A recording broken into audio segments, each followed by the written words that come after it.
টঙ্গী বাজারে তুরাগ নদীর পাশে রাস্তার আশেপাশে দোকান, এখানে সবকিছু পাওয়া যায়, পাইকারি খুচরা, মানুষের যানজটও পাওয়া যায়।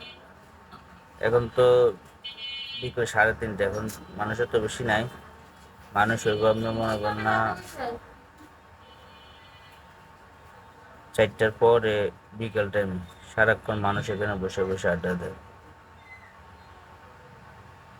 নাস্তার হোটেল, তারপরে মাটির হাঁড়ি পাতি, পাইকারি সবকিছু পাওয়া যায়। পাইকারি আমরা যে হাঁড়ি পাতিল ডেকচি হান্ডি, পেঁয়াজের গোডাউন আছে, তারপরে এই পাশে হলো রসুনের গোডাউন, আড়ত আড়ত,